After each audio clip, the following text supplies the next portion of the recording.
在美国准备买这种老房子或者准备装修的，先别着急啊，看一下美国这种老房子装完了多少年之后，特别容易出问题的有哪些，要不然你装完了白白浪费了几万块钱。这是我一个投资客人的 apartment， 它是用来出租和收租的。去年我们帮客人做的屋顶和防水非常满意，所以今天呢，他有一个租户，楼上的这一户退租了，让我们帮他再重新翻新一下，再出租。正好可以看一下这种老房子用了10几20年之后，哪些地方特别容易坏，那再次新装修的时候就可以避免，要不然做好的话就很浪费钱。首先进门的地方不能用简单的 stucco 或者用水泥，因为这种地方经常踩，而且上边如果没有做雨搭防水特别好的话，还会有水。这种一般需要用的是那种聚合物和混凝土在一起，起到防水和加固的作用。这个地方需要重做一下。然后这种铁艺的时间久了肯定是需要翻新的，其他的地方倒还好。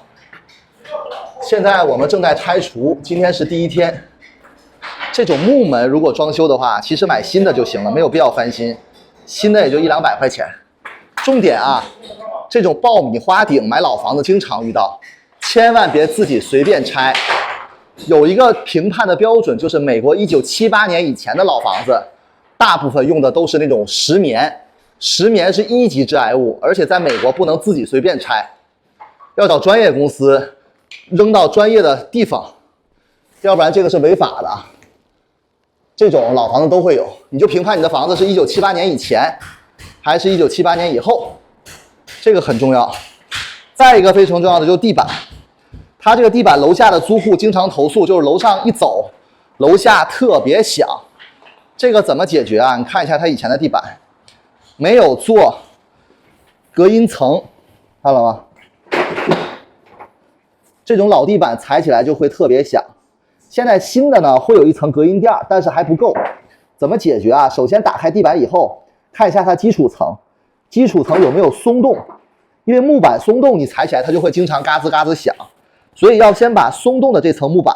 重新做加固，有的烂掉了重新铺。另外，这种买新的地板的时候，要用那种符合 HOA 的那种隔音棉，有的地板带的那种新的隔音棉也不行，太薄了，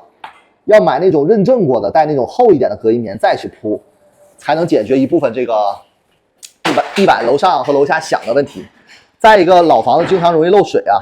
它这个地方原来是放冰箱的，现在这已经漏水了，我们要把水体打开，换新的水管。水电是特别容易出问题的地方，像这种柜子基本上都没有什么大的问题，这种地方也是特别容易漏水的，就厨房那种下边一定要用好的管子。另外，这种5金厨具尽量买大品牌的，因为像去 Costco 买那种科勒的基础款其实也没有多少钱，但是大品牌的耐用保修。还有这老房子容易出问题的就是这个遮阳帘，这种的横的百叶特别容易坏，已经烂掉了松掉了，这种是比较容易坏的，因为它使用频率有点高。这种还有一种这种竖着的，这个我刚才看还可以，这个重新换这种遮光片就行了，这些掉了补了就行了。这是比较容易出问题的地方啊，这些地方正常这种墙的上边你要做一层，不能用普通的这种墙体，因为这方经常放东西啊，或者经常开关窗的时候经常会有磕碰的地方，这个是比较容易出问题的。这个卧室也是啊，它原来铺的是地毯，这卧室原来是地毯，现在都换这种新的几十100块钱的这种带灯带风扇的，也比较简单。厕所是比较容易出问题的地方，防水和上下水。这是一个 apartment 公寓啊，这种用于出租的啊，用这种一体的特别好。你看这个多少年了，它也不太用坏。但是如果你用普通的贴瓷砖，一个是瓷砖缝特别容易生霉变黑，另外这种瓷砖缝是特别容易往下渗水的。但你去买这种一体式的，你10年20年30年它也不会漏水和坏。如果是出租房想稳妥，这种啊，这是旧的，我们马上会拆掉，特别耐用，强力推荐。再一个就是这种5金龙头下边特别容易漏水，老房子一定要把这里边打开全换掉。再有一个就是马桶特别容易漏水。之前有个房子马桶是这个里边特别容易坏，就这儿，1个月可能比如多几百块钱水费，你都不知道水费在哪儿了，因为很难发现。其实就这里边，我们之前遇到过，就这里坏了，然后1个月300-400的水费，它一直慢慢在里边漏。那这个钱有的时候屋主就得赔给租户，因为是你损坏的。所以这种马桶我建议啊，别贪便宜，买大品牌，像科勒的基础款其实也没多贵，200-300块钱，但是日后省心啊。这种上下水和五金的地方一定别买便宜的，买好的。其实表面反而没所谓，没有那么重要。这种门啊，很多屋主为了省钱说门翻新，我建议直接换新的，因为你怎么翻新啊，做漆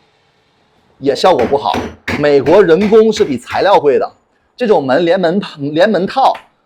在我去买那种门仓批发的地方，连门套也就200来块钱，直接换新的。你说一个工人翻新，一天工费好的是木工师傅一天都300-400，其实你不如直接买个新的了。再一个比较容易坏的就是这个衣柜，这个老的衣柜下边是没有这种轨道和卡槽的，就这种，基本上都很不顺畅。还有这种上边杆子上边千万别刷漆，很多老房子翻新啊，在杆上翻，你看这种你买个新杆那种免漆的或者那种木色的没有多少钱，你刷漆了，它上边挂那个衣挂，它一定会来回摩擦嘛，会更丑。这种买新的没有多少钱，建议千万不要翻新和刷漆啊，直接买新的。然后那种上下轨道这种要买好的，这个衣柜是特别容易坏出问题的。这是卧室里边还有一个洗手间，那这个它也用的是一体的，一体的真的强烈推荐，除了没有瓷砖好看，但是如果你为了性价比不出问题，这种一体的20-30年都不会坏，因为它没有可漏的，它是整个在工厂合成出来的一体的，所以怎么它也不太会漏。这种地方是我们做这么多老房子出问题漏水高发区，因为这种你像这种2楼一旦给楼下淹了，你都不是光给楼下修的问题，你要水漏到底下赔几千甚至几万都有可能。然后这个房子呢是用地板通铺到里边，如果这是省钱的方式，因为现在很多 SPC 的地板包括 Vinyl 的地板是防水的，可以直接铺进去。那好一点的可能就会铺瓷砖，这个倒没所谓了，但是这种五金一定要用好的，这种特别容易坏。马桶要用好的也特别容易坏。这个是没有排风扇的，在加州的法律是洗手间有窗户就可以不装这个排风扇，但是如果洗手间里边没有窗户，法规要求必须要加排风扇啊，这是法规要求。我看有的老房子它压根没装，所以你再注意一下，这种要装上。另外就是开关插座啊，美国这些倒挺耐用的，但是容易坏的是插座，因为你总来回插拔。有的翻新老房子糊弄的话啊，是换这个板儿，你一定要确认，让师傅确认是把里边的芯儿也换掉。你把板儿换了，表面是好看了，你用一用，它里边还是松的。再一个，老房子一定要检查所有的地线它接没接。我们做过老房子，80%-90%都没有接地线，它不是全部没接，有的没接。但是老房子，你比如说1970几年、60几年的老房子，它用的电器比较少。现在我们家家户户家里多了很多电器，所以它这个载负能力跟原来是不一样的，所以它的电一定要查电箱、地线，要不然你老房子搬进来，电器一多，不是跳线了，就是容易出问题。那你夏天在天气热，还有啊，我教大家需要检查的，我看了很多现在装修师傅，就上边这种线，正常你线甩到上边，还要再接一个线盒。很多老房子啊，直接2个线电线拧到一起扔到上边，这有什么风险啊？第一，夏天了，上边这阁楼非常热；第二，上边可能会有老鼠，一旦把这种接头咬断了，天气再一热，发生火灾的危险特别大。而且到时候保险公司如果查到你当时接的没有接这种线盒扔上去，直接拿线这么一拧上去了，